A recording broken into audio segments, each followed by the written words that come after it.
सबसे पहले तो मैं आपके माध्यम से मेरे समाज के भाइयों बहनों और प्यारे बच्चों को ये संदेश देना चाहता हूं कि आप लोग भ्रमित ना हो। यादव महासभा 1822 में प्रयागराज में इसका पहला बैठक हुई और ये तय हुआ अखिल भारतवर्षीय यादव महासभा का देशव्यापी संगठन बनाने का निर्णय लिया गया, जिसका पहला अधिवेशन उत्तर प्रदेश के बाद पहला अधिवेशन बिहार के पूर्णिया में हुआ। वो सन 1924 में हुआ। उसके बाद लगातार 62 अधिवेशन हमारे हुए राष्ट्रव्यापी। 250 से अधिक हमारी राष्ट्रीय कार्यकारिणी हुई। प्रदेश की जो हमारे अधिवेशन सम्मेलन वो हजारों में है और जिलों की अगर हम गणना, लोग अति महत्वाकांक्षी होते हैं जो छोटे से चीजों के लिए अपने उस संगठन को, जिसको मैं तो मां का दर्जा देता हूं। अखिल भारतवर्षीय यादव महासभा मेरे लिए मां के समान है और इसमें जो लोग भी रहे हैं और इसमें रहने के बाद अगर वो अलग अलग होते हैं तो वो गद्दारी करते हैं, अपनी मां के साथ गद्दारी करते हैं। ऐसे लोगों को समाज पहचाने, जाने। मैं आपको ये भी बताना चाहता हूं, ये किस्सा वैसे ही है जैसे मान लीजिए किसी ऐसे व्यक्ति को या किसी ऐसे जानवर को शेर की खाल पहना दी जाए और लोग कह ले शेर आ गया, शेर आ गया। वो शेर नहीं हो सकता। अगर गधा है तो गधा रहेगा, अन्य कोई व्यक्ति होगा तो वो रहेगा।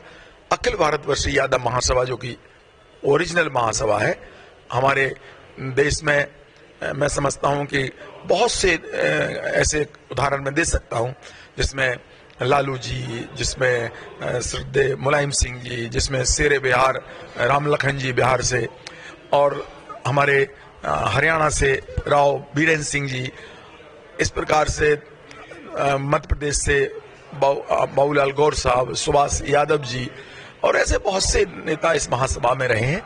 मध्य प्रदेश के बगल के ऐसे बहुत से जिले हैं, जैसे अशोकनगर है, उसमें देशराज सिंह जी राव साहब वो इस महासभा में पूरे जीवन रहे। इसी प्रकार से शिवपुरी के हमारे विधायक रहे राम सिंह जी दादा, वो इस महासभा में रहे। वर्तमान में जितने भी हमारे ऐसे लोग हैं जो सम्मानित लोग हैं वो इस महासभा में जुड़े हुए हैं और पूरे भारत में एक संदेश दिए हुए हैं कि यही सही महासभा है, असली महासभा है। फर्जी लोग फर्जी ही रहते हैं। मेरा तो ये मानना है कि 100 साल के सफर में बहुत से ऐसे लोग आए जिन्होंने फर्जी नाम, नकली नाम क्या रखे हैं, लेकिन उनका आज कोई अता पता नहीं है। इन लोगों का भी अता पता नहीं रहेगा। मैं समाज के बंधुओं से आपके माध्यम से कहना चाहता हूं कि अपने मूल संगठन जो है, जो 100 वर्षों से आपका एक नाम रोशन किए हुए है, एक इतिहास बनाया हुआ है, इन 100 सालों के लिए अगर हम व्याख्या करें तो मैं समझता हूं कि हजारों नेता दिए हैं, हजारों हमने एमएलए सांसद दिए हैं, आईएएस दिए हैं, आईपीएस दिए हैं, और भी ऐसे काम, चाहे वो कुरीतियों के खिलाफ हो, हमारे सामूहिक विवाह के सम्मेलन हो, हमने 13 जैसे हम कहते हैं उस पर भी बहुत सी बंदिश लगाई हुई है। मध्य प्रदेश में काम हो रहा है, पूरे देश में काम हो रहा है। और इस संस्था को अगर मैं ये कहूं कि आज की तारीख में वो जो सवार के रखा हुआ है वो हमारे आदरणीय सत्यप्रकाश भाई साहब हैं, जो कि इस महासभा के शताब्दी वर्ष हम जो मना रहे हैं, 100वां वर्ष, जिसका अभी पहला शताब्दी वर्ष समारोह मनाया गया, वो पूर्णिया में मनाया गया। क्योंकि 100 साल पहले भी पूर्णिया से ही अधिवेशन शुरू हुआ था और अभी 27 तारीख को हम जो पिछली निकली है, मैं भी उसमें शामिल था, उसका जो उद्घाटन किया था उनको राज्यपाल महोदय ने किया था। तो हमारी संस्था में बहुत से राज्यपाल, बहुत से मुख्यमंत्री, बहुत से केंद्रीय मंत्री हमेशा आते जाते रहे, बहुत से समाज सेवक लोग, बड़े बड़े अधिकारी हमारे इस सभा से जुड़े हुए हैं जो नामी गिरामी हैं। ये जो फर्जीवाड़ा चल रहा है, ये जो नकल लोग कर रहे हैं, और मैं ये कहना चाहता हूं कि ऐसे लोगों को हम समाज के सामने बेनकाब करेंगे, क्योंकि मैं समझता हूं कि मात्र संस्था से जो गद्दारी करेगा उसको सबक सिखाने का समाज काम करेगी। मैं आपके माध्यम से समाज बंधुओं से कहना चाहता हूं कि आप असली और नकली का फर्क समझें।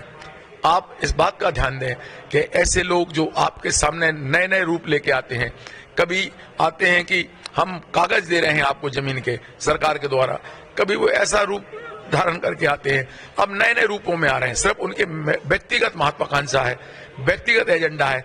और मेरा ये कहना है, मेरा साफ साफ आपके माध्यम से, कि ये वे लोग हैं जो हमारी समाज की तरक्की को रोकना चाहते हैं, या हमारी समाज के साथ साजिश जो लोग करते हैं, जो हमारे समाज के अलावा भी जो लोग हैं जो यादव समाज को हमेशा हाशिए पे रखते हैं, उसे पीछे रखना चाहते हैं। सुभाष यादव को मुख्यमंत्री नहीं बनने दिया गया, या अन्य लोगों को हमारी समाज जो पिछड़ा बनाया है या जिनको पीछे ढकेला गया है, ये उन लोगों के इशारों पर काम कर रहे हैं, वो दलाली का काम कर रहे हैं। ये दलालों हमेशा से रहे हैं 100 वर्षों में, लेकिन दलाल रहता है, कभी जनसेवक नहीं बन सकता। मैं पूछना चाहता हूं, इन संगठन जो ये फर्जी संगठन है, ये कहां थे जब यादव समाज को मां की गाली दी गई?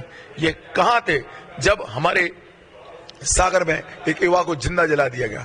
ये कहां थे जब हमारे अन्य क्षेत्रों में अधिकारियों को किसी ने, एक सांसद जी ने कहा था कि मैं इसे कुल्हाड़ी से काट दूंगा? तब ये कहां थे? ये कभी किसी जनसेवा में नहीं रहे, समाज की सेवा में नहीं रहे।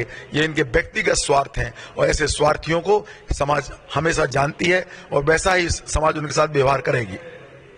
Subscribe now and press the bell icon. Never miss an update.